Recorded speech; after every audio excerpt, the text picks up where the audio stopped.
જય Dwarkadhish, welcome to my YouTube channel Diya cooks creation. આજે આપણે બનાવીશું એકદમ નવી રીતે અને ઝટપટ બની જાય તેવું ઘઉંના લોટમાંથી ખીચું।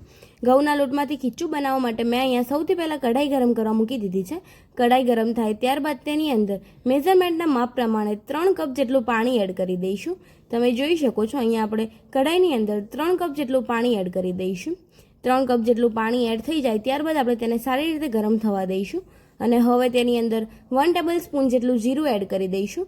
જીરું એડ થઈ જાય ત્યારબાદ તેની અંદર ટેસ્ટ પ્રમાણે મીઠું એડ કરી 1 ટેબલસ્પૂન જેટલા ચીલી ફ્લેક્સ એડ કરી દઈશું।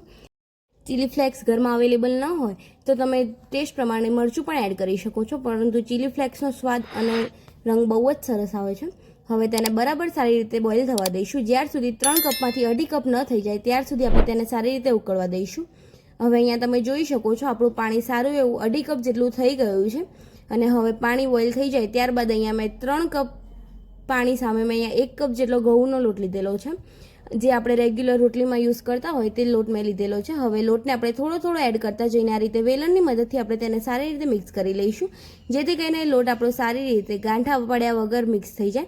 આ રીતે તેને એક જ ડાયરેક્શનની અંદર મિક્સ કરી દઈશું, જેથી કરીને લોટ આપણો સારી રીતે મિક્સ થઈ જાય અને તેની અંદરથી જે ખીચું બનાવવાનું છે તે એકદમ સારી રીતે થશે।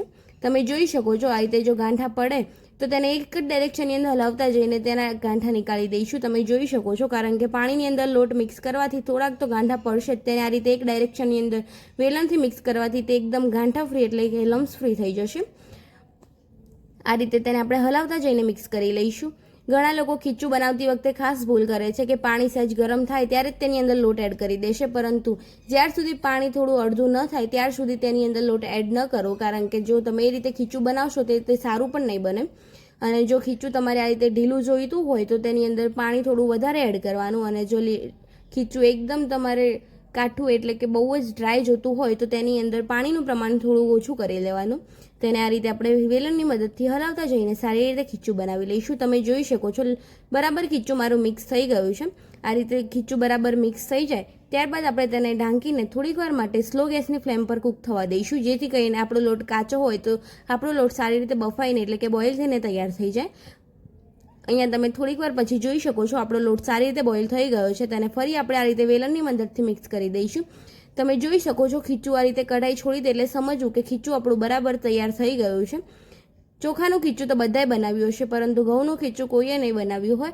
હવે તેને આપણે સર્વિંગ પ્લેટની અંદર સર્વ કરી દઈશું। સર્વ કરતી વખતે તમે જોઈ શકો છો એકદમ નવી રીતે અને બહુ જ ઝટપટ બની જાય તેવું આપણું ખીચું બનીને તૈયાર થઈ ગયું છે। હવે ખીચું પણ આપણું અહીંયા સર્વિંગ પ્લેટની અંદર સર્વ થઈ ગયું છે। તેની ઉપર આપણે તેલ એડ કરી દઈશું। ખીચાની સાથે તેલ એડ કરવાથી તેનો સ્વાદ બહુ જ સરસ આવે છે। હવે તેલ એડ થઈ જાય ત્યારબાદ તેની અંદર વધારે પડતો ચટપટો સ્વાદ એડ કરવા માટે તેની ઉપર આપણે આચાર મસાલો સ્પ્રિંકલ કરી દઈશું।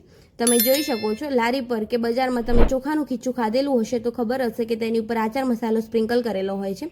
અને જો તમને મારી આ રેસીપી ગમી હોય તો લાઈક કરજો, શેર કરજો અને કમેન્ટ કરજો। કમેન્ટ બોક્સમાં મને જરૂર જણાવજો કેવી લાગી મારી આ રેસીપી। અને હા, મારી ચેનલ પર જો નવા હોય તો ચેનલને સબસ્ક્રાઈબ કરી દેજો અને બેલ આઇકન જરૂર દબાવજો। જો તમે મારી ચેનલને ફેસબુક પેજ પરથી જોતા હોય તો મારા ફેસબુક પેજને પણ ફોલો કરી દેજો અને વિડીયોને લાઇક કરી દેજો, જેથી કરીને મારી અવનવી રેસીપી તમને સૌથી પહેલાં જોવા મળે। મળીએ કોઈ નવી રેસીપી સાથે, ત્યાર સુધી બધાને જય દ્વારકાધીશ, જય શ્રી કૃષ્ણ। અને હા, અહીંયા મારી ચેનલની બીજી પણ રેસીપી જોવા મળતી હશે તેને તમે ક્લિક કરીને બીજી પણ રેસીપી જોઈ શકો છો।